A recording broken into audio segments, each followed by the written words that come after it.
Get out of my showroom, you beggar! Grant Holloway stepped in close, his voice low and cutting, his finger pressing hard against Elias Boone's chest. You really thought you could walk in here dressed like that, put your hands on a car like this, and be treated like you belong? Then he straightened, raising his voice so everyone nearby could hear. We sell luxury here, not handouts. People don't come through those doors unless they've earned it. A few customers turned, watching, some amused, others silent, as the tension spread across the floor. The security guard grabbed Elias's arm, tightening his grip, but Grant didn't step back. He wanted the humiliation to linger. So let's make this simple, he said, pointing toward the exit. You walk out, or you get dragged out. The guard didn't wait. He shoved Elias forward, forcing him toward the glass doors as every eye followed. And Grant had no idea he'd just thrown out the one man who could take everything from him by morning.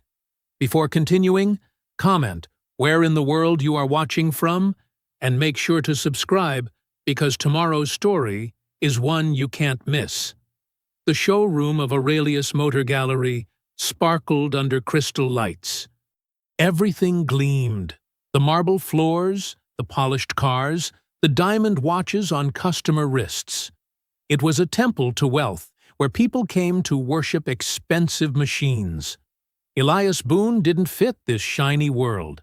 His jacket was stained, his boots were scuffed, dirt lined his fingernails and smudged his face. But his eyes moved with purpose as he approached a sleek black supercar displayed on a rotating platform. The car was a masterpiece, all smooth curves and hidden power. Elias ran his fingertips along the hood, careful not to leave marks. "Excuse me." The voice cut through the showroom's gentle music. "Sir, are you lost?" Grant Holloway stood with his arms crossed, his tailored suit spotless, his smile tight and unfriendly. He spoke loudly enough for nearby customers to hear. "The homeless shelter is 3 blocks south," Grant continued, his voice dripping with fake concern. "This is a private showroom." Several customers turned to look. A couple in matching cashmere exchanged glances. A man in golf attire snickered. Elias straightened up. Despite his ragged appearance, he stood with quiet dignity. "I'm interested in this model," he said. "I'd like to speak with someone authorized to discuss ownership options." Grant's laugh was sharp and mean. "Of course you are." He looked around, inviting others to join the joke. "And I'm interested in buying the moon." More laughter rippled through the showroom. From behind a display case, Lena Ruiz watched the scene unfold. She clutched her tablet tighter, uncomfortable with Grant's behavior but too afraid to speak up. Her job hung by a thread after last month's missed sales targets. "Sir," Elias said calmly, "I understand appearances can be deceiving." "No deception here." Grant stepped closer, his smile gone. "What's deceiving is you pretending you belong in this establishment. This vehicle costs more than you'll see in a lifetime." A small crowd had gathered now. The air crackled with tension and cruel amusement. "How'd you even get past the door?" Grant continued, playing to his audience. "We have standards here at Aurelius. Our clients expect a certain atmosphere." He waved his hand dismissively at Elias's dirty clothes. Lena shifted her weight, looking down at her sales figures. She needed this job, but Grant's behavior made her stomach twist. Yesterday, he'd done the same thing to an older black couple who'd come in wearing casual clothes. The husband had later returned, showing papers proving he could have bought 3 cars with cash. Grant had scrambled to apologize then. Elias didn't raise his voice when he spoke again. "I'd like to discuss purchasing options for this vehicle. If you're not willing to assist me, perhaps another sales consultant would be more helpful." "Listen, buddy." Grant's face hardened. "I'm the sales manager. I decide who gets served here. And I'm telling you that you're not a customer. You're a disturbance." More laughter, louder now. A woman in diamonds whispered something to her husband, who nodded with a smirk. Elias looked directly into Grant's eyes. "Humiliating people can cost far more than losing a sale, Mr. Holloway." His voice was quiet, but clear. Grant blinked, surprised to hear his name. "Are you threatening me?"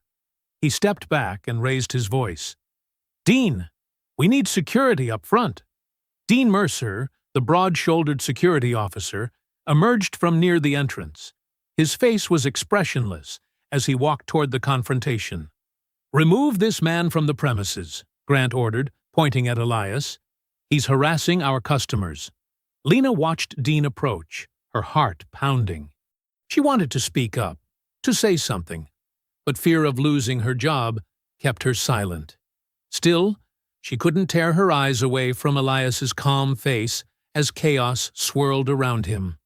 Dean reached Elias and stood beside him, towering over most people in the room. "Sir," he said in a low voice, "I need you to come with me." Grant smirked, victorious. "Maybe next time dress for the occasion, if there is a next time."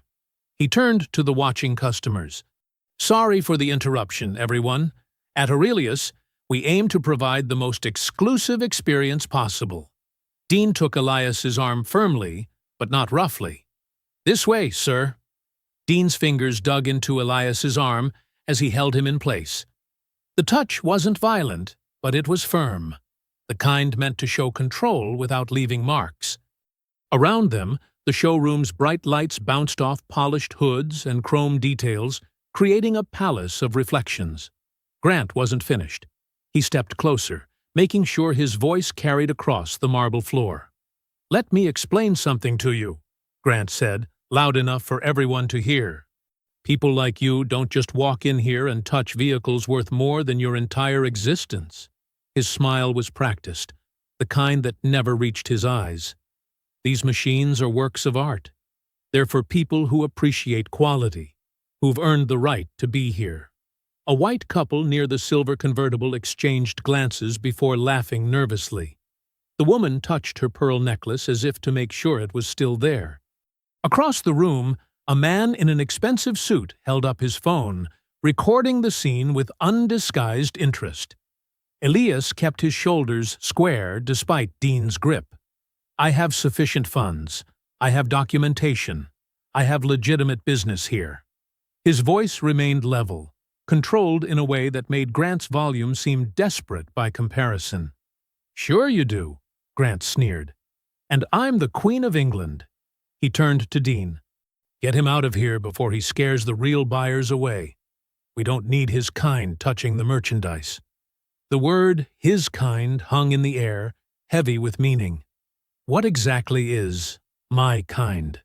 Elias asked quietly. Grant's face flushed. "The kind who clearly doesn't belong. Look at yourself." He gestured at Elias's worn clothes. "This dealership built its reputation on standards.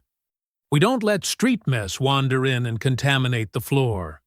Though Grant avoided using any direct slurs, the racism was unmistakable, present in every syllable, every gesture, every assumption. Dean shifted uncomfortably. His eyes darted around the showroom, taking in the watching customers. Some looked embarrassed, others entertained. He tightened his grip on Elias's arm and began steering him toward the massive glass doors at the entrance. "Let's go, sir," Dean muttered, his voice lower than necessary, as if trying to distance himself from what was happening while still doing it. Lena stepped forward, clipboard clutched against her chest. "Mr. Holloway, maybe you should remember who signs your commission checks, Lena," Grant cut in, his eyes narrowing. "Unless you want to join him outside. We have plenty of applicants who understand our clientele better." The threat was clear. Lena's mouth snapped shut, but her eyes remained defiant. Dean continued marching Elias toward the exit, past luxury vehicles arranged like museum pieces. The security guard's face had turned red, not from exertion, but from shame poorly disguised as determination. "You're making a serious error," Elias said, as they reached the doors. "Save it," Dean mumbled, pushing the door open with his free hand. With a final shove that was just forceful enough to make a point, Dean pushed Elias out onto the sidewalk. Elias stumbled forward, his worn shoe catching on the perfectly manicured threshold between showroom and street. For a moment, it seemed he might fall, but he caught himself at the last second, straightening with a dignity that somehow made the situation more awful, not less. He turned back toward the showroom, looking through the immaculate glass. The customers inside had already started to disperse, returning to their shopping as if nothing had happened. Grant stood with his arms crossed, a satisfied smile on his face, as he nodded to a wealthy-looking family. But Elias's expression wasn't one of shame or embarrassment. His eyes burned with something controlled and calculating. A fury so complete it had crystallized into something harder than the diamonds on the customer's fingers. He stood there for 5 long seconds, his gaze sweeping the showroom before landing squarely on Grant. Then, without a word, he turned and walked away. Inside, Grant clapped his hands once. Now, where were we? Who's ready to experience true luxury today? The customers murmured appreciatively, the ugly scene already fading from memory as Grant led them toward the newest model on display. Lena watched it all, her clipboard now crushed against her chest. When Grant was thoroughly engaged with the wealthy family, she slipped away from her post and hurried toward the glass doors. In the hot afternoon glare of the dealership parking lot, Elias stood near the curb, dust on his shirt and anger behind his eyes. The sun beat down on the pavement, turning the air above the asphalt into shimmering waves. Despite the heat, Elias didn't move to find shade. Instead, he stood perfectly still, his breathing measured as he stared back at the gleaming glass fortress that had just rejected him. The automatic doors slid open with a soft hiss. Lena Ruiz hurried out, glancing over her shoulder to make sure no one was watching. Her heels clicked rapidly against the concrete as she approached Elias, her face a mix of embarrassment and determination. "I'm so sorry," she said, her voice low and urgent. "What happened in there?" It was wrong. Elias turned to face her, his expression guarded. "Does your boss make a habit of throwing people out based on their appearance?" Lena's eyes darted back to the showroom. "More than you'd think. It's not the first time. Not by a long shot." She tucked a strand of hair behind her ear, her hands trembling slightly. "Grant does this all the time, especially with black customers. Also, immigrants, older people. Anyone who doesn't look like they have money to burn." "I see." Elias's voice was calm, too calm for someone who'd just been publicly humiliated. "It's disgusting," Lena continued, her words coming faster now. "Last month, an older Hispanic couple came in. They'd saved for years to buy their dream car. Grant took one look at them and told another salesperson to say all the models were spoken for." She shook her head. "They left heartbroken. The cars they wanted, still sitting on our floor 3 weeks later." A muscle twitched in Elias's jaw. "And the dealership allows this? The whole culture here?" Lena trailed off, then looked directly at him. "But things might change. The dealership is being acquired through a parent company deal. It closes tonight, actually." She reached into her pocket and pulled out a business card, offering it to Elias. He took it, noting the simple black text against white cardstock. "Lena Ruiz, Senior Sales Consultant. If you really had business here, if you were serious about that car, come back tomorrow morning," she whispered. "Ask for the owner's representative before Grant gets a chance to bury what happened today." Elias studied her face. She was risking her job by talking to him, by acknowledging the injustice she'd witnessed. There was genuine concern in her eyes, and something else, determination. "Why are you doing this?" he asked. "Because what happened in there wasn't right." Her answer was simple and immediate. "And it keeps happening. Over and over." Elias nodded slowly, slipping the card into his pocket. Are there cameras in the showroom? And at the entrance? The question seemed to surprise her. Yes, full coverage, especially around the most expensive models. And at all entrances. She hesitated. But Grant controls who gets access to the footage. He's friendly with security. I see. Elias looked back at the dealership, his eyes narrowing slightly. Thank you, Ms. Ruiz. Will you come back? She asked. Perhaps. He offered nothing more. Lena opened her mouth as if to say something else, but her phone buzzed with a text. She glanced at it, tensing visibly. I have to go back in. Grant's looking for me. She took a step backward. I'm sorry again about what happened. Elias nodded once. You have nothing to apologize for? As Lena hurried back toward the showroom, Elias turned and began walking away. His gait was purposeful, not the aimless wandering of someone with nowhere to go. He moved with the confidence of a man with a destination, heading directly toward a bus stop at the corner of the block. The afternoon sun cast his long shadow ahead of him as he reached the stop and checked the schedule posted there. Within minutes, a city bus rumbled to the curb.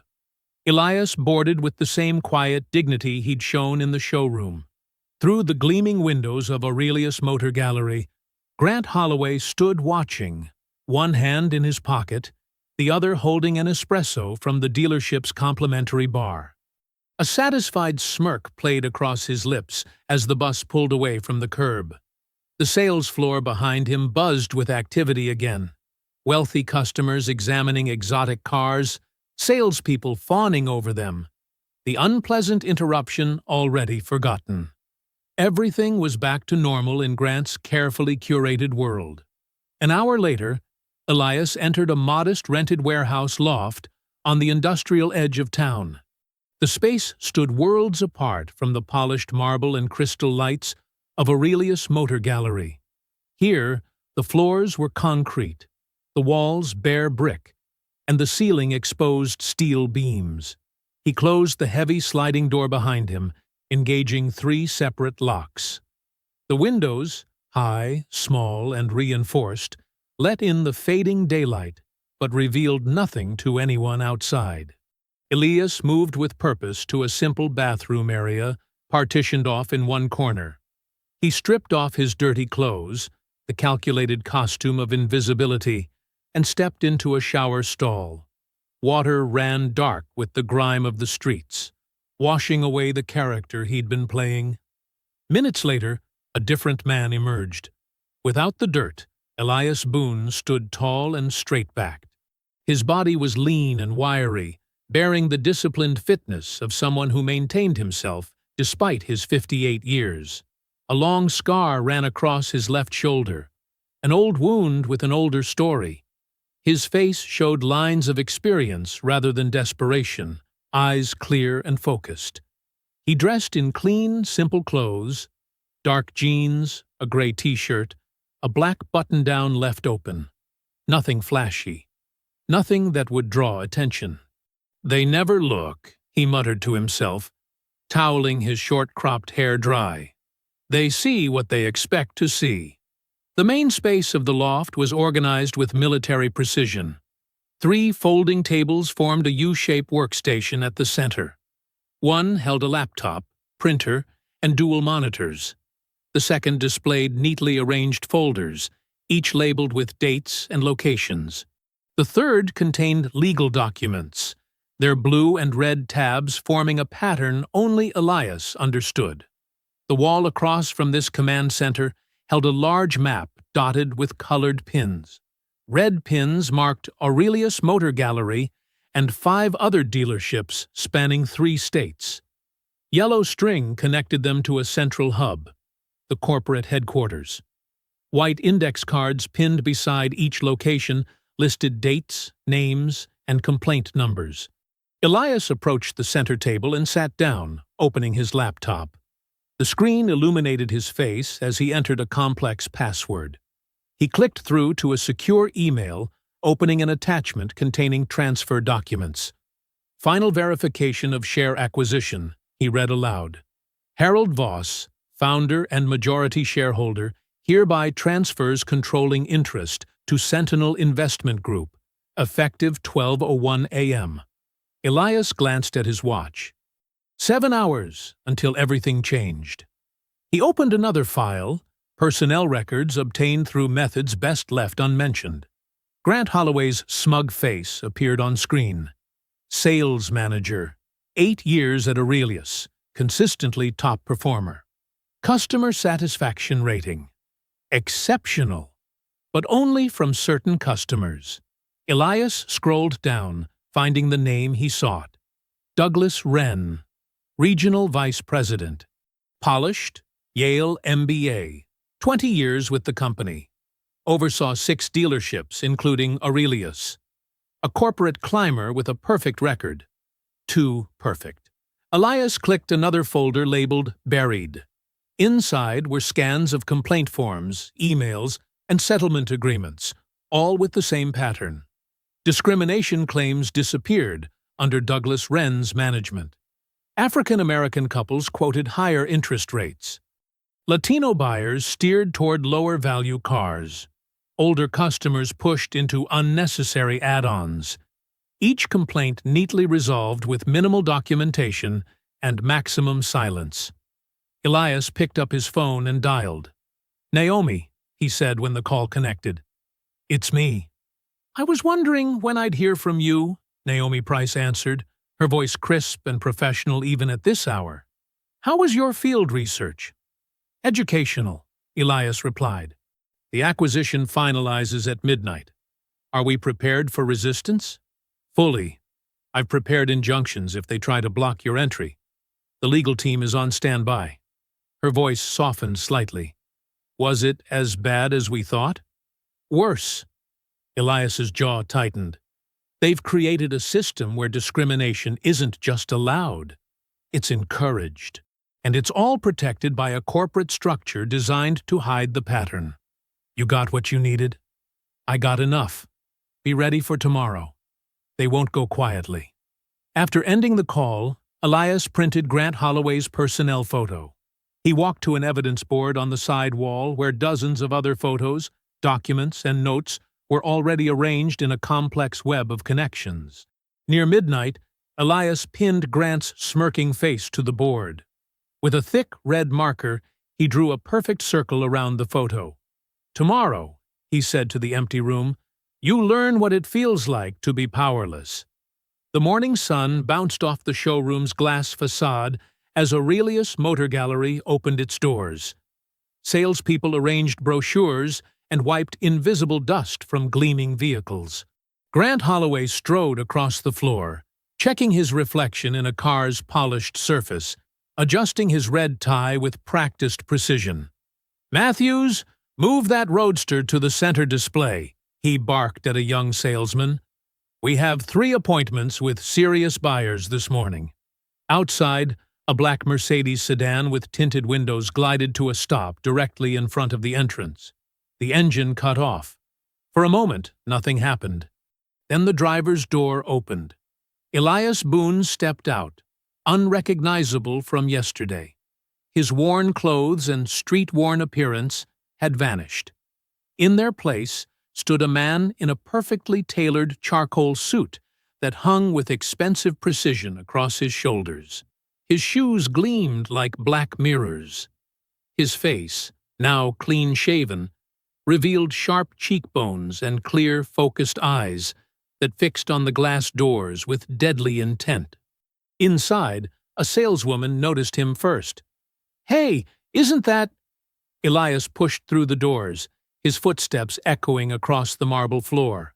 Every head turned. Conversations died mid-sentence. A customer lowered his coffee cup, sensing the sudden tension.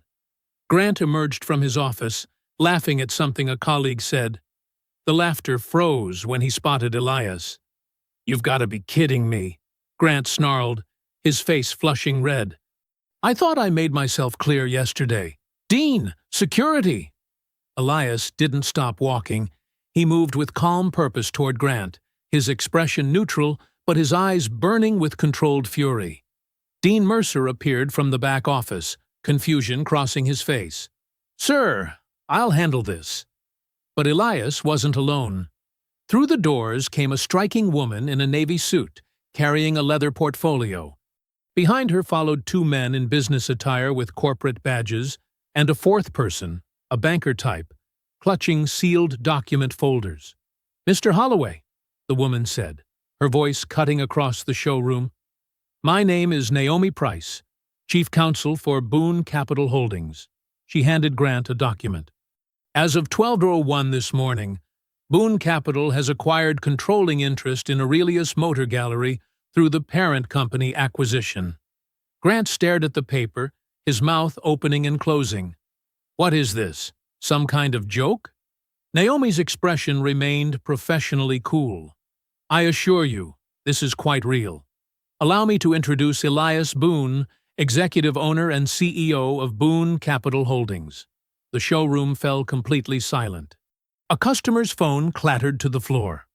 Lena Ruiz, standing near a display car, pressed her hand to her mouth. Elias stepped forward. "Yesterday, Mr. Holloway, you decided I didn't belong here based solely on my appearance. You humiliated me publicly, had me physically removed." His voice carried across the silent room. "You said I was wasting your time." Grant's face had drained of all color. "Listen, I don't waste time," Elias cut him off. "And I don't forget faces, particularly those who abuse their authority." He turned to Naomi. "The termination papers, please." Naomi handed him several documents. Elias studied the first one. "Grant Holloway, you're terminated effective immediately for discriminatory practices and misconduct." He handed the stunned man the document. "Dean Mercer, you're terminated for use of unlawful force against a customer." Dean's shoulders slumped as he accepted the paper. Thomas Reeves and Philip Andrews. Elias looked at two senior salesmen who had laughed the loudest yesterday. Terminated for supporting discriminatory sales practices. The banker stepped forward, explaining that company access cards, email accounts, and system permissions had already been disabled. The compliance officers began collecting keys and badges. "This is insane," Grant shouted, finding his voice. "You can't just walk in here and—" "I can, and I have," Elias said. "My acquisition team has spent 6 months documenting every instance of discrimination in this dealership. The evidence is substantial and damning." The front doors opened again. A tall, silver-haired man in an expensive suit walked in, flanked by two younger executives. His smile seemed pleasant, but his eyes were cold calculation. "Well, this is quite the scene," he said smoothly. "Douglas Wren, Regional Vice President." He extended his hand to Elias. "I see you've made yourself at home, Mr. Boone." Impressive entrance. Elias didn't take the hand. "Mr. Wren, I expected you'd be here soon." Douglas withdrew his hand, his smile never faltering. "I'm afraid there's been a misunderstanding about the extent of your authority. The regional board has some concerns about this rather dramatic approach to management changes." "There's no misunderstanding," Elias replied. Douglas's smile tightened. "Corporate headquarters has placed a temporary hold on all personnel decisions at this location pending review. Your acquisition doesn't grant you unilateral power to dismantle our team." His voice hardened slightly. "This fight is far from over, Mr. Boone. Far from over." The glass walls of Grant's office, now technically Elias's office, did nothing to hide the tension inside. Douglas Wren stood with perfect posture, gesturing calmly to the gathered staff, while Elias, Naomi, and Lena watched from outside. The morning sun glinted off polished surfaces, creating a false sense of clarity in a situation growing murkier by the minute. "He can't undo what just happened, can he?" Lena whispered to Naomi. "Legally? No," Naomi replied quietly. "Practically? He's about to try." Inside the office, Douglas's voice carried with practiced authority. I understand this morning has been unsettling for everyone. However, I want to assure you that standard corporate procedure will be followed. He smiled reassuringly. While Mr. Boone's company has indeed acquired controlling interest, operational transitions require proper protocols. A salesman raised his hand. So, Grant isn't actually fired? Douglas tilted his head thoughtfully. Personnel decisions of this magnitude require review from human resources and legal compliance. Until that process concludes, consider all hasty terminations as merely proposed changes. Through the glass, Elias watched Douglas work the room. The man never raised his voice or showed a hint of panic.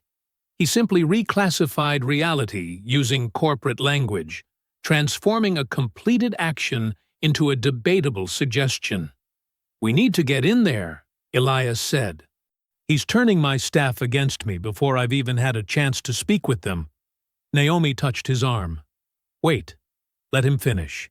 Every promise he makes now creates a record we can use later." Outside the office, Grant Holloway moved through the showroom like a wounded predator, stopping at employee desks, leaning in close. "This guy lived on the streets for months," he whispered to a receptionist. "Total radical. Probably unstable. Corporate will never let him stay." At another desk, "He's just some activist with an agenda. Found money somewhere and thinks he can play boss. Give it a week. This will all blow over." The dealership had fractured into uncertain camps. Some employees stood frozen, watching the power struggle unfold. Others huddled in corners, whispering about updating resumes. A few gathered around Douglas, seeking protection. Lena stepped closer to Elias. "You need to know something," she said, keeping her voice low. "What happened yesterday? It wasn't just Grant being cruel. It's systematic here." Elias turned to her. "Tell me."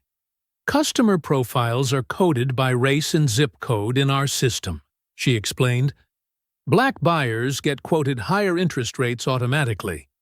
When minorities ask about premium inventory, sales staff are trained to push them toward lower-end models first." "Can you prove this?" Naomi asked sharply. Lena nodded. "The system leaves traces. There are reports, email chains. Grant even has a separate script for when minority customers come in." Through the glass, Douglas concluded his impromptu meeting with a reassuring smile. Staff began filing out, some avoiding eye contact with Elias, others casting uncertain glances. "He's promising them protection," Naomi observed. "Look at their faces. He's told them their commissions, benefits, everything is at risk if they side with you." Outside the dealership windows, two people slowed their walk, phones raised. A small crowd had gathered across the street, watching. "Word's getting out," Lena said. "Local business pages are already posting about a showroom takeover. My phone's been blowing up with texts." Douglas emerged from the office last, his confident smile never wavering. "Mr. Boone," he said smoothly, "perhaps we should discuss a more orderly transition plan, one that doesn't involve public spectacle."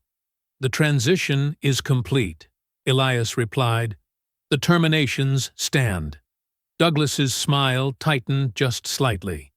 "Without proper procedural review, I'm afraid corporate will be forced to intervene. We have standards, protocols. Your protocols enabled discrimination," Elias said. "That's quite an accusation." Douglas raised an eyebrow. "I hope you have substantial evidence before making statements that could be construed as defamatory." Grant appeared at Douglas's shoulder, emboldened by the support. "He doesn't have anything. Just a grudge because I wouldn't let him dirty up the merchandise." Elias turned to a building maintenance worker who had been watching nervously from nearby. "I want all the locks changed immediately. New keys, new access codes." The worker looked uncertainly between Elias and Douglas. "Do it," Elias said firmly. "I own this building now." Douglas chuckled, a sound devoid of any real humor. Changing locks. How dramatic! He straightened his already perfect tie and leaned slightly closer to Elias. By nightfall, you'll regret humiliating Grant. That's not a threat, Mr. Boone. It's simply how these situations inevitably unfold when proper channels are ignored. He nodded politely to Naomi, completely ignored Lena, and walked toward the exit, his expensive shoes clicking on the marble floor. Grant followed, smirking over his shoulder at Elias. Late morning flowed into afternoon as Elias, Lena, and Naomi worked inside the dealership conference room, boxes of files stacked across the polished table. Sunlight streamed through vertical blinds, catching dust particles disturbed by their searching hands. "This is the third complaint this month," Lena said, sliding a folder toward Elias. "Black family, pre-approved financing, excellent credit." Grant told them the Meridian S8 they wanted was reserved for another customer. She flipped the page. The next day, it sold to a white buyer who walked in without an appointment. Elias studied the paperwork, his jaw tightening. "And corporate response?" "Nothing," Lena said. "These never went up the chain." Grant marked them resolved at dealer level and buried them. Naomi sorted through another stack, her quick eyes scanning documents for patterns. The discrimination is coded but clear. "Look at these financing offers." She pointed to several highlighted sections. "Higher interest rates offered to customers from certain zip codes, even with identical credit scores." Elias leaned back, rubbing his temples. This wasn't just Grant's personal ugliness. It was a system. "They built walls around everything," he said. "Small enough to claim coincidence, large enough to keep certain people out." Through the glass walls, they could see staff members huddled in small groups, watching. Some openly glared. Others pretended to work while making calls, likely to Grant or Douglas. "They're scared," Lena said, "and angry. The story they're telling is that you're purging white employees out of spite." "Let them talk," Elias replied. "The records will speak louder." The front doors opened, and an older couple entered hesitantly. The woman wore a neat dress and cardigan, the man a pressed button-down shirt. Both appeared to be in their early 60s, dignified and somewhat tense. Lena stood up. "That's Samuel and Denise Rollins. They tried to buy here last year." Elias walked out to greet them. The woman recognized him immediately. "We saw you on that video yesterday," Denise said. "When that manager had you thrown out. Same one who wouldn't help us." Samuel nodded solemnly. "We came to see if it's true what they're saying online, that you fired him and took over." "It's true," Elias confirmed. "I'd like to hear about your experience here, if you're willing to share it." They sat in the customer lounge area, away from prying ears. Samuel spoke first, his voice steady but carrying old hurt. "We came in with pre-approval from our bank. Wanted to test drive the new CT6. That man," he pointed toward Grant's empty office, "told us we couldn't test drive it without a deposit. Said it was policy." "Then a white couple walked in right after," Denise continued. "He handed them the keys to the same car. No deposit, no questions. When we pointed it out," Samuel said, "he called security and said we were being aggressive. All we did was ask why the rules changed." Elias felt the story hit him like a physical blow. Not because it was shocking. He'd heard dozens like it while preparing for this takeover, but because it confirmed the pattern stretched across years, not moments. "We're gathering evidence of discrimination," Elias told them. "Your testimony matters. Would you be willing to make a formal statement?" As they nodded, a crash sounded from across the showroom. A young salesman had accidentally knocked over a filing cabinet, scattering papers. Nearby, another employee was deleting calendar entries from his computer. "They're destroying evidence," Naomi said sharply, hurrying over. "Stop that immediately."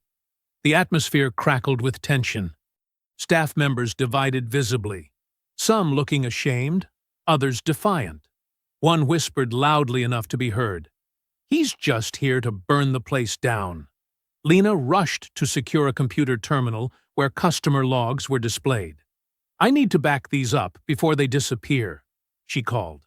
Naomi managed to recover several digital files onto a secure drive, working quickly while the hostile staff members continued their subtle sabotage, misplacing folders, claiming ignorance about file locations, whispering warnings to colleagues who seemed willing to cooperate. By late afternoon, Elias felt both progress and resistance mounting.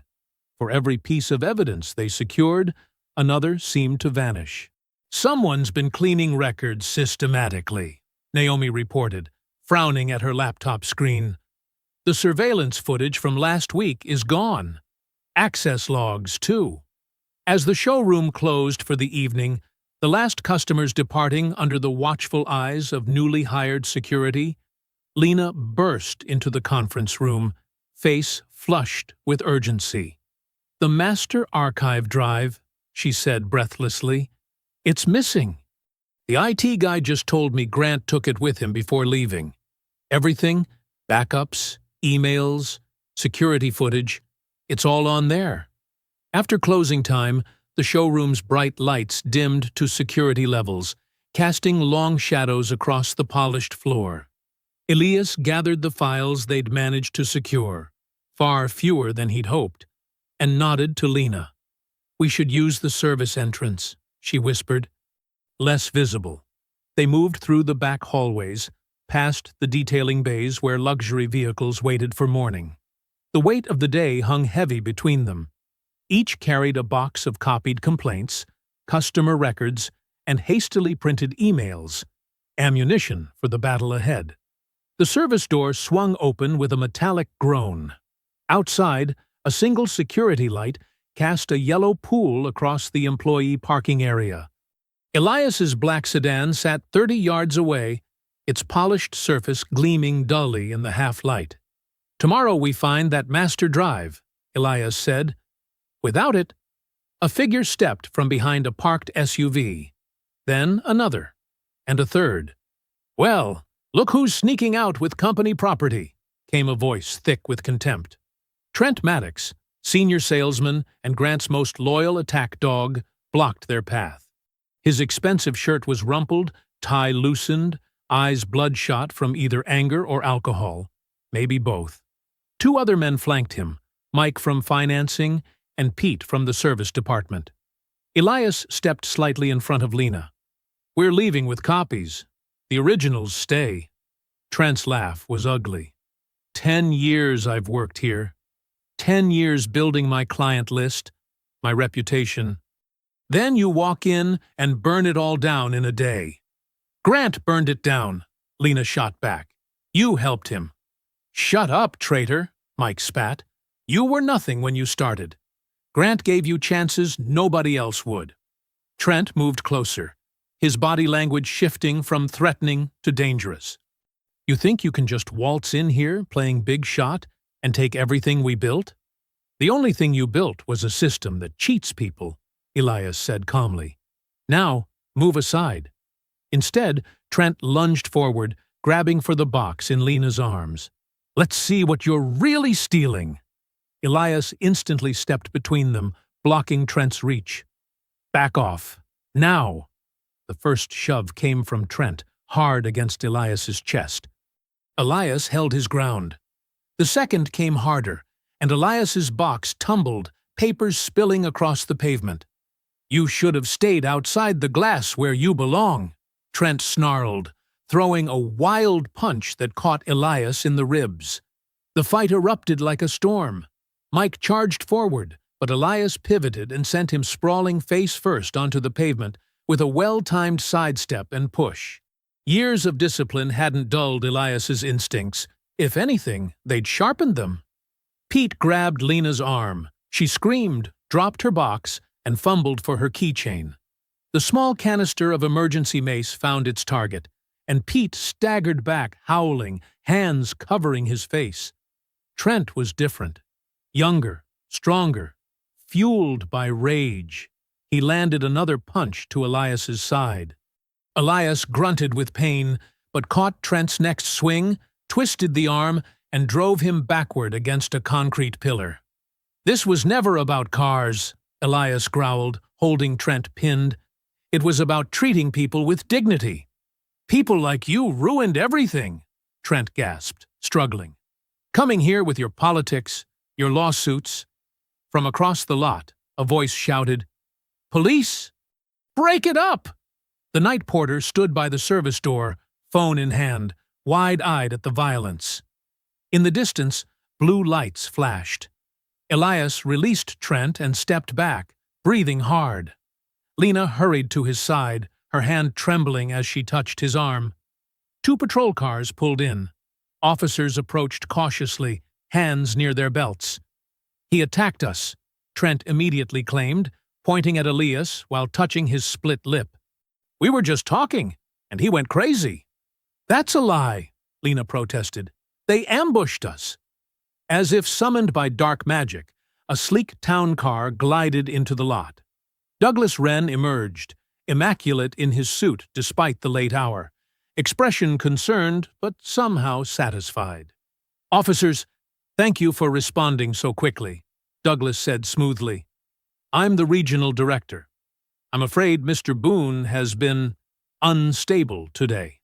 We've been worried about his behavior since this morning." Elias stood bruised and furious, watching the officers take statements. Blood trickled from a cut above his eye.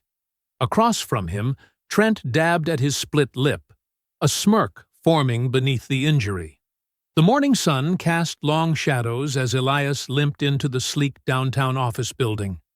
His ribs ached with each breath, and the cut above his eye had scabbed over during the restless night.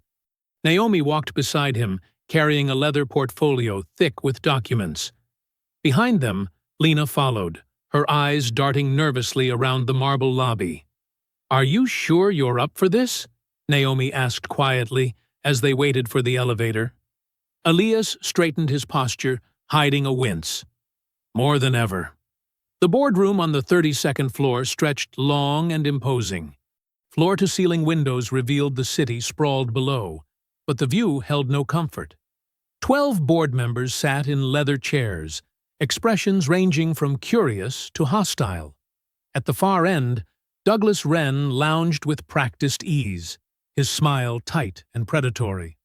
"Mr. Boone," the board chairwoman, Vivian Mercer, began, "these are serious allegations you've brought forward. This special review session will determine our next steps." Elias nodded, setting his evidence boxes on the table. "Thank you for convening so quickly." For the next hour, he laid out his case methodically. The customer service logs with racial coding, the internal memos directing staff to redirect certain buyers, the financial records showing dramatically different financing offers based on zip codes rather than credit scores. "This pattern extends back 3 years," Elias said, sliding copies of spreadsheets across the polished table. "Since Mr. Wren took over regional operations." Several board members shifted uncomfortably, examining the documents. "And here," Elias continued, playing the viral video of his humiliation, "is how this culture manifests in daily operations." The room fell silent as they watched Grant loudly expel Elias from the showroom. When the video ended, the unease was palpable. "Ms. Ruiz," Naomi said, gesturing for Lena to step forward, "would you please tell the board what you witnessed during your employment?" Lena stood, hands trembling slightly. Her voice grew stronger with each word. "We were trained to identify priority customers versus service redirects. That's code for who gets full service and who gets brushed off." She swallowed hard. "Mr. Wren personally taught managers the system during quarterly training. He called it client optimization." "That's absurd," Douglas interrupted, his composure cracking for the first time. "This woman was nearly fired for performance issues. She's hardly—" "I have the training materials," Elias cut in, sliding another folder forward. And the performance metrics that show Mitzi. Ruiz outsold her colleagues consistently for 2 years until she began questioning these practices. Douglas's face flushed red. "You're twisting standard business practices into some social justice crusade." "No," Elias replied evenly. "I'm identifying systematic discrimination that's created significant legal exposure for this company." He turned to face the board directly. "This isn't about revenge. It's about fiduciary duty. What's happening at Aurelius isn't just morally wrong. It's illegal and financially reckless. The liability grows every day this continues." Vivian Mercer removed her glasses, rubbing the bridge of her nose. "Mr. Wren, these documents are disturbing. Do you have a response?" Douglas's smile had vanished entirely. "This is a hostile takeover disguised as ethics. Boone wants control. Nothing more." "Then explain this," Naomi said, revealing testimonials from former customers, including Samuel and Denise Rollins. 23 documented cases of discrimination, all buried in your system. The board deliberated for 30 minutes, while Elias, Naomi, and Lena waited in the hallway. When they were called back in, Vivian's expression had hardened. "The board has voted to suspend Mr. Wren pending a full investigation. Mr. Boone's operational authority is provisionally affirmed." She looked directly at Elias. "We expect a comprehensive plan for restructuring by next week." Outside the boardroom, Naomi finally allowed herself a small smile. "First round to us." Lena exhaled a shaky breath.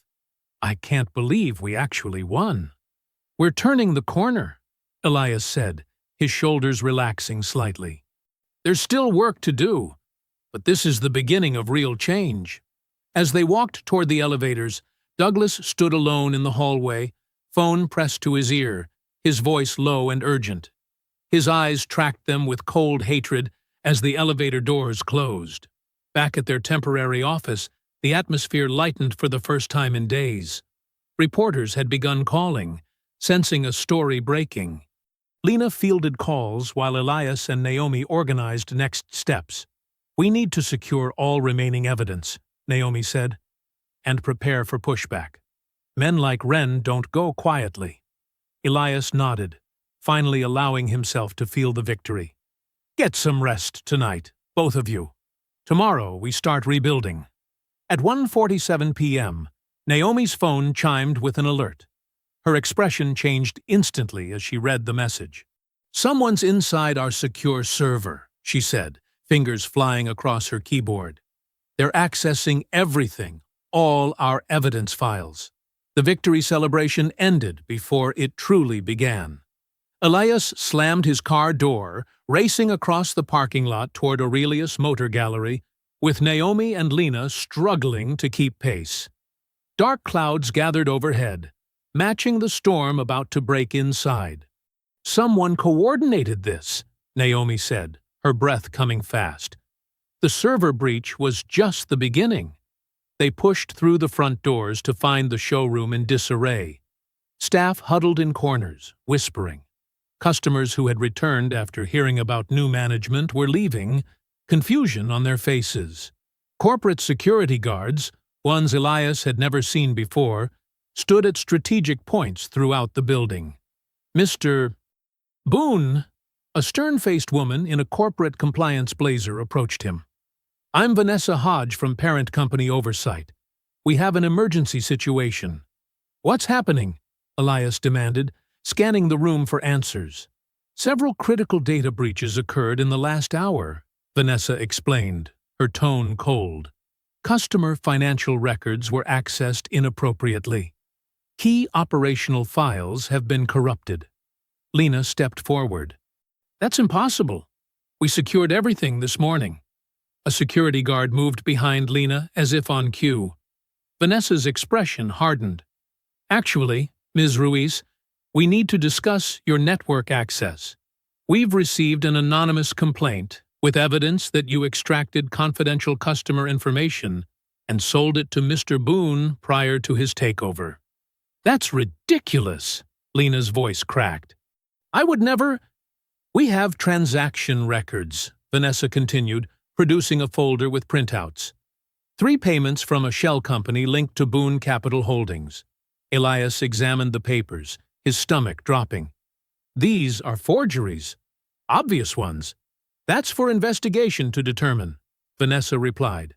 For now, corporate protocol requires Ms. Ruiz's immediate removal from the premises. 2 security guards flanked Lena. Tears welled in her eyes as reality crashed down around her. Elias, I didn't do this, she whispered as they took her employee badge. I know, he said, fury building inside him. Naomi, call legal right now. But the nightmare was only beginning. Through the glass doors, Grant Holloway strode in with 4 men in suits, 2 lawyers and 2 private security contractors. Behind them, Douglas Wren entered with the smug confidence of a man who had planned several moves ahead. Mr. Boone, Douglas announced loudly enough for everyone to hear, the board has received concerning reports about your behavior. These gentlemen have a temporary restraining order preventing you from making further changes until an emergency hearing. One of the lawyers handed Naomi a document.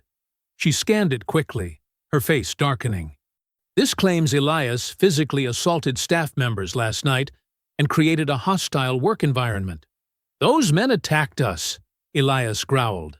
3 witnesses say otherwise, Douglas replied smoothly.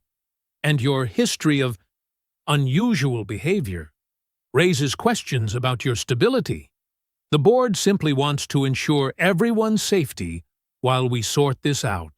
Customers were openly staring now.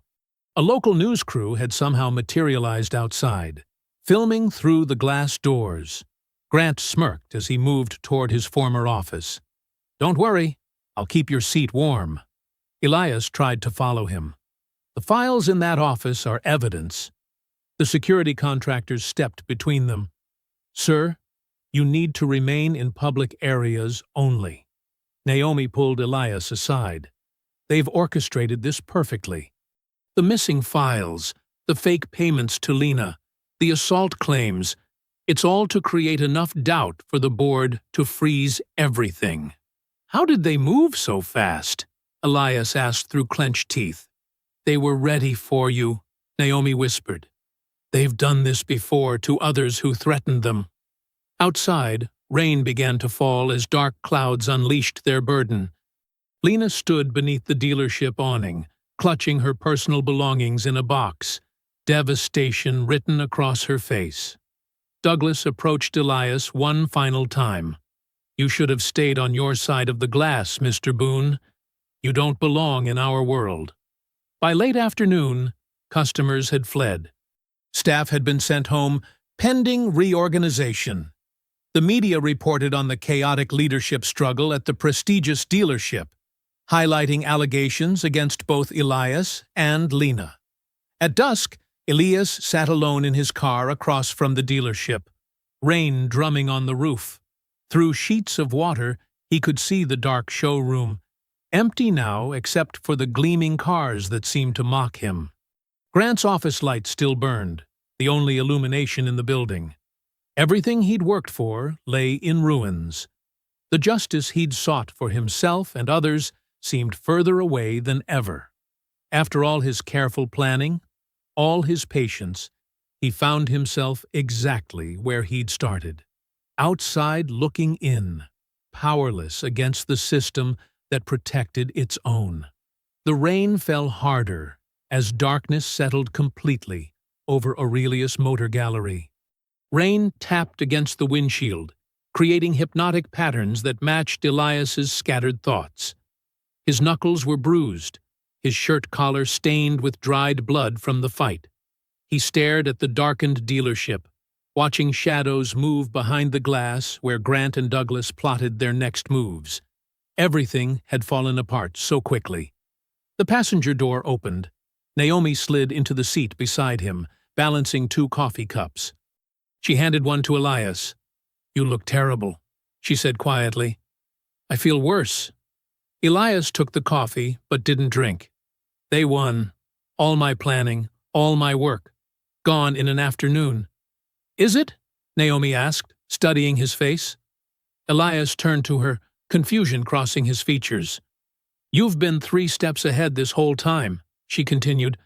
I refuse to believe you trusted everything to one set of files in one location. That's not the strategist I know. The rain drummed harder on the roof. Elias sat silently for a long moment, then something shifted in his eyes.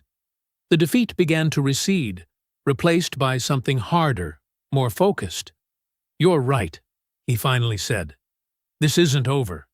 It was never going to be this simple. So, what's the real plan? Naomi asked. The one you haven't told me about yet? Elias took a deep breath. I didn't just gather evidence. I created what I call a dead man network. Meaning? Meaning I have duplicates, complete duplicates, stored with 3 separate parties who will release everything if I don't check in every 72 hours. Naomi's eyes widened. Who? Marianne Wells, an investigative journalist who's been tracking discrimination cases in luxury retail for years. Jacob Freeman, a forensic accountant who specializes in fraud detection. Elias paused. And Harold Voss himself. The founder? The man who sold you the controlling stake? Elias nodded. Voss wasn't just looking for a buyer. He was looking for someone to clean house. He suspected Douglas was poisoning his company, burying complaints, creating toxic culture. But he couldn't prove it. He needed someone from outside the system. So he chose you, Naomi whispered. I showed him what I'd uncovered living on the streets. The pattern of discrimination, the coded language, the financial manipulation. He gave me the opportunity to buy controlling interest before the shares went public. Naomi leaned back against the seat. Why didn't you release everything immediately? We could have avoided this mess. Because suspicion isn't enough, Elias replied, his voice growing stronger. I needed them to panic, to make mistakes, to tamper with records and cover their tracks. Understanding dawned on Naomi's face. You wanted them to obstruct justice where you could prove it. Exactly. Elias reached for his phone. The security breach may have saved us. By trying to delete evidence, they created a trail of tampering that's much easier to prosecute. He dialed a number, putting it on speaker. Hello? An older man's voice answered. Harold, it's Elias. They made their move. I've been watching the news, Voss replied. They're trying to paint you as unstable. Do you still have access to the board correspondence from last year? The chain where Douglas outlined his customer filtering protocols? I do, along with everything else you gave me. When do you want me to release it? Not yet, Elias said. First, we need to help someone they've hurt. The young woman? Your insider? Yes. Lena Ruiz.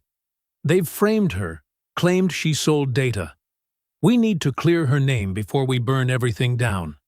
The rain had slowed to a gentle patter. Elias looked at Naomi, new determination hardening his features. Before we destroy Douglas and Grant, we protect our own. That's the difference between us and them. Naomi nodded. So, what's the first move? We go to Lena. Now. Elias finally took a sip of his coffee. She risked everything to help expose the truth. I won't leave her hanging. She's probably terrified, Naomi said. Her career, her reputation, they've taken everything from her. Not everything, Elias replied. Not yet, and not if I can help it. He started the engine, and the headlights cut through the rain-soaked darkness. The dealership's gleaming facade seemed less imposing now, more like a hollow shell hiding corruption that would soon be exposed. Naomi fastened her seatbelt. Where does she live? East Side, apartment complex near the park. Elias pulled away from the curb. It's time she understood what she's really part of. They drove through the wet streets, windshield wipers beating a steady rhythm like a clock, counting down to justice. The buzzer to Lena's apartment emitted a weak, tired sound. Like the building itself, functional but forgotten, tucked away in a neighborhood where rent stayed affordable by staying unremarkable. Elias and Naomi waited in the dim hallway. Rain dripped from their coats onto the worn carpet. 3 buzzes passed before they heard movement inside. "Who is it?" Lena's voice came muffled through the door, tight with fear. "It's Elias Boone." And Naomi Price. A moment's hesitation, then locks clicking open. Lena stood in the doorway, her eyes red-rimmed, hair pulled back in a messy ponytail. She wore sweatpants and an oversized university hoodie, her work clothes abandoned in a heap on a chair behind her. The small living room held moving boxes already half-packed. "You shouldn't be here," she said, but stepped back to let them in anyway. "They're saying I leaked confidential information, that I sold data, that I helped you sabotage the dealership." Her voice cracked. "My phone's been blowing up with texts from co-workers calling me a traitor." Elias removed his wet coat. The apartment was warm but sparse, a starter home for someone who'd been building toward something better. "You're running," he observed, nodding toward the boxes. "What choice do I have? My career in sales is over. Once word gets out, no dealership in the state will touch me." She dropped onto her sofa, fingers knotting together. "I tried to do the right thing, and now I'm unemployed with a target on my back." Instead of asking for more help or offering empty reassurances, Elias sat across from her and placed his phone on the coffee table between them. "You were targeted because you mattered," he said simply. "Because you saw what they were doing and couldn't pretend anymore." He opened his phone and pulled up encrypted files, copies of everything they'd gathered, everything that had been compromised. This isn't just about one bad day or one cruel manager. This is systematic discrimination built into a business model. And we have duplicates of everything. Mirrored backups they can't touch. Lena's eyes widened. "You knew they would try to destroy evidence?" "I was counting on it," Elias said. "It proves consciousness of guilt. But none of this ends unless honest people stop hiding." Naomi stepped forward. "Lena, we need your testimony, but we're also here to protect you. We can file wrongful termination paperwork tonight. Create a legal shield around you before they can do more damage." Lena stared at the files on Elias's phone. Her hands still trembled, but something shifted in her expression. Humiliation hardening into resolve. "There's something else," she said quietly. "Something I didn't tell you before." She reached for her own laptop, opening it on the table beside the boxes. "The service department keeps a separate maintenance security system. It's outsourced to Triple Shield Security." Grant never realized their cameras covered part of the showroom entrance and sales floor, too. Elias straightened. "And the footage?" "Archived off-site with the vendor. 30 days minimum. Everything that happened the day you came in, when Grant had you thrown out, should still be there." She looked up, a flicker of hope in her eyes. "Including what Grant said after you left. The things he told other sales staff about keeping those people out." "You're sure this footage exists?" Naomi asked. "Positive.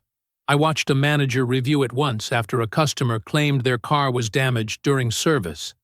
Lena's voice grew stronger. "Grant wouldn't know to delete it because it's not part of our main system."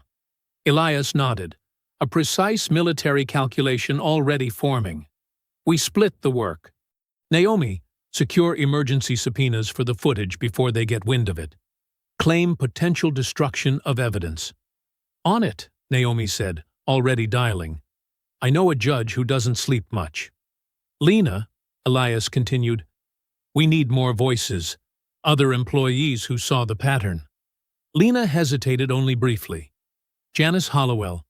She was our receptionist for 6 years until last spring. Grant pushed her out after she objected to how a black family was treated during a financing meeting. Will she talk?" "She might." She was furious when she left. Lena reached for her phone. "And I have her number. The apartment transformed into a command center. Naomi spoke in crisp legal terms to a sleepy judge. Lena reached Janice, whose initial wariness melted into angry agreement when she learned what was happening. "Samuel and Denise Rollins called me earlier," Elias added. "After they spoke to you, they're willing to go public with their experience." "Why would they risk that?" Lena asked. "Because victims stop being victims when they stop standing alone," Elias replied. By midnight, the pieces were falling into place. Triple Shield security confirmed they had the archived footage after receiving the judge's order. The connection was established. Secure. A file transfer began. All three gathered around Lena's laptop, watching as the progress bar inched across the screen. 16%, 17%, 18%. "This could change everything," Lena whispered. "It already has," Elias said, watching the numbers climb. "The moment you decided not to run." The bar continued its slow crawl toward revelation, carrying with it the weight of truth too long buried. Just before dawn, in Naomi's office, Elias sat hunched forward in a leather chair, his eyes fixed on the monitor before him. The city outside was still dark, lights twinkling in office buildings where early workers had begun their day. But Elias had not slept at all. "Play it again," he said quietly. Naomi clicked the mouse, and the security footage restarted. The camera angle from the service department captured the showroom entrance perfectly, an angle Grant never knew existed. Frame by frame, the truth unfolded in high-definition clarity. Grant Holloway spotted Elias the moment he entered, his body language changing instantly. Not confusion, not concern, but disgust. The footage showed Grant approaching Elias without hesitation, without first asking if he needed assistance. There was no mistaken identity, no misunderstanding. Just pure, immediate rejection. "Look at his face," Elias said, pointing. "He decided before I said a word." The footage continued. Grant's mouth moved, and though the audio was muffled, the captions from the enhanced version scrolled beneath. "This isn't a shelter. You can't just wander in here." Elias's calm response, Grant's escalating mockery. Then, the moment when Grant signaled to Dean Mercer, the security guard's reluctance visible even as he complied, taking Elias by the arm. "Stop there," Elias said. Naomi paused the video on the frame, where Dean's hand gripped Elias's upper arm. The physical contact was unmistakable. Assault, plain and simple.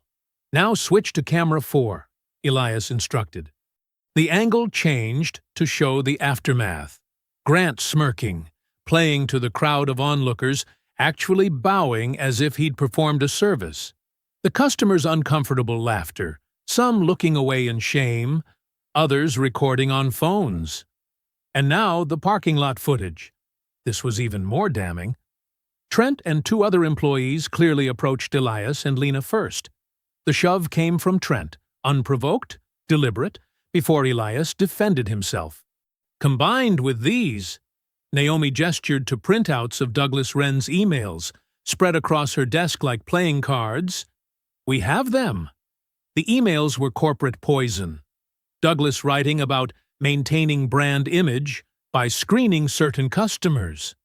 Instructions on how to redirect undesirable traffic without using problematic language. One particularly damning message to Grant read, "Remember, it's about creating an exclusive atmosphere. No documentation, just atmosphere." Elias stood, stretching muscles tight from hours of sitting. "They expect me to go straight to court with this." "That would be the logical move," Naomi agreed. "We have enough for injunctions, criminal charges, civil suits. Which is why we're not doing that first." Elias walked to the window. Arrogance needs witnesses. It needs a stage. He outlined his plan. Naomi would leak word that Elias was coming to the dealership that afternoon to surrender operational control and negotiate quietly. A white flag. a businessman cutting his losses. They won't believe it, Naomi warned. They will, Elias countered, because men like Douglas and Grant can't imagine losing. Their entire worldview depends on people like me backing down. By 10 a.m., the bait had been taken. Naomi's carefully placed calls yielded quick results. Douglas Wren had already informed key staff members of Elias's surrender. Grant was planning a triumphant return to the showroom floor. "They're bringing media," Lena reported over the phone. "Local business press. They want witnesses to your defeat." "Perfect," Elias said. "Then we'll provide a proper audience." Quietly, methodically, Elias made his own calls. The full corporate board would be present. The police financial crimes unit was notified about potential fraud evidence. The investigative journalist holding Elias's backup files agreed to attend, recorder in hand. Samuel and Denise Rollins would be there, along with 5 other customers who had faced similar discrimination. Former employees, including Janice Hollowell, promised to attend. The hours ticked by with excruciating slowness. Elias remained calm, reviewing documents, preparing statements, checking details with Naomi. This wasn't rage driving him anymore. It was something colder, more precise. Justice, measured to the ounce. At noon, Elias's sedan pulled into the dealership parking lot. Through the glass front, he could already see the showroom filling with people. Camera crews adjusted lighting. Employees clustered in nervous groups. Customers wandered in, drawn by the unusual activity. And there, in the center of it all, stood Douglas and Grant, smiling, straightening ties, adjusting cuffs, men who thought they were about to win. Elias stepped from the car, Naomi beside him, a slim briefcase in his hand containing the complete, unedited footage. As he walked toward the entrance, Lena opened the door from inside, her face a mask of professional calm. "They're all here," she whispered. "Everyone you asked for." Elias nodded once, his face revealing nothing, as he stepped into the arena he had created. Under the bright showroom lights, Grant stood near the black supercar again, grinning as Elias entered, before a packed room and a wall of raised phones.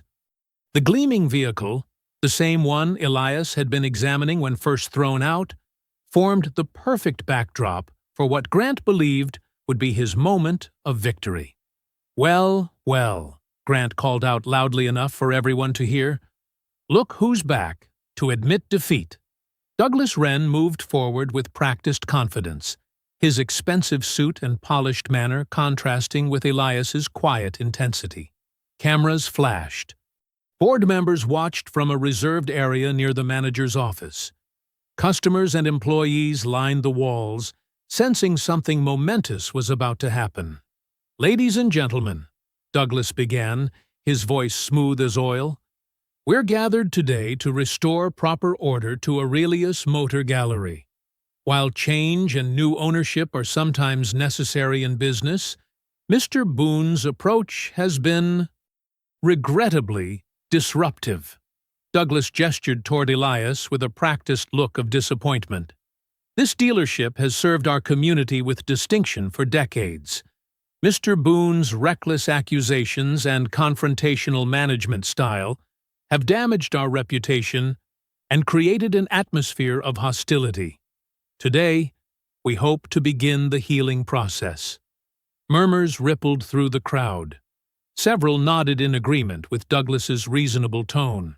Grant stepped forward, unable to contain himself. "Some people mistake bitterness for authority," he announced, looking directly at Elias. "Yesterday you wore a suit. The day before, you looked like you'd crawled out of a dumpster." He laughed, inviting others to join him. "You can dress up revenge all you want, but this isn't about business. It's about a man who couldn't handle being put in his place." A few uncomfortable chuckles rose from the staff. Grant grew bolder. "Our customers expect a certain standard, a certain atmosphere. That's not discrimination. That's business." Elias remained silent, his eyes steady on Grant. Then, almost imperceptibly, he nodded to Naomi.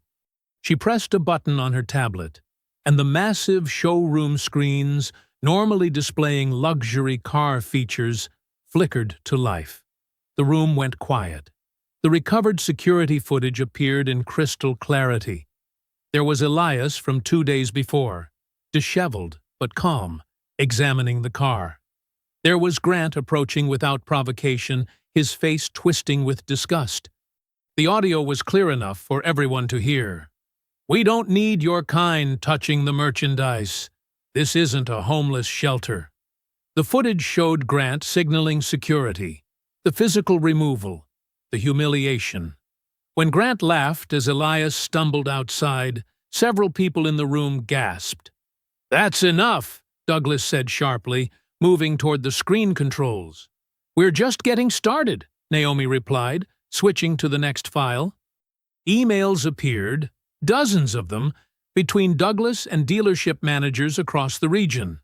One highlighted passage from Douglas read, "Customer filtering is essential to maintain our luxury atmosphere.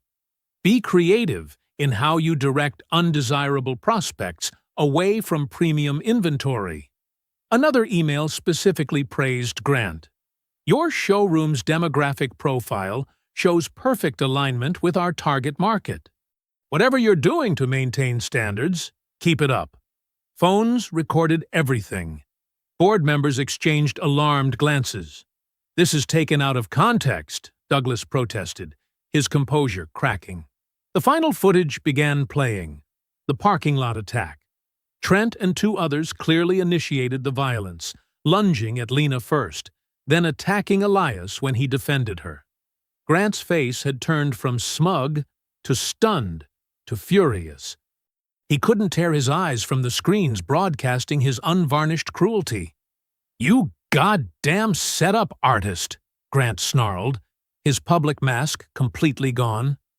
"You think you can walk in here and destroy everything we built?" "You built nothing," Elias replied calmly. "You just kept people out." Something snapped in Grant. With a roar that silenced the room, he lunged at Elias. "Men like you were never supposed to own places like this." They crashed together, slamming into a glass desk. Brochures scattered across the polished floor. Security guards rushed forward. Customers screamed and backed away. Phones recorded everything. Grant swung wildly, years of entitlement fueling his rage. Elias blocked a punch and pushed him back, refusing to be made a victim again. "Police! Freeze!" 2 uniformed officers burst through the front doors, followed by plainclothes detectives. Douglas turned instantly, abandoning Grant to his fate. He slipped through the crowd toward the service entrance, face pale with the realization that his career, possibly his freedom, was about to end. Grant continued struggling, beyond reason now, screaming obscenities as 2 officers tackled him to the floor. "You can't do this!" "Do you know who I am?" The officers slammed him face down, one knee on his back as handcuffs clicked into place. At the service exit, Douglas reached for the door, only to find 3 detectives waiting. "Douglas Wren," one said. "Financial Crimes Unit. We'd like to talk about those creative financing practices of yours." An hour later, the same showroom was transformed from a battleground into a reckoning site.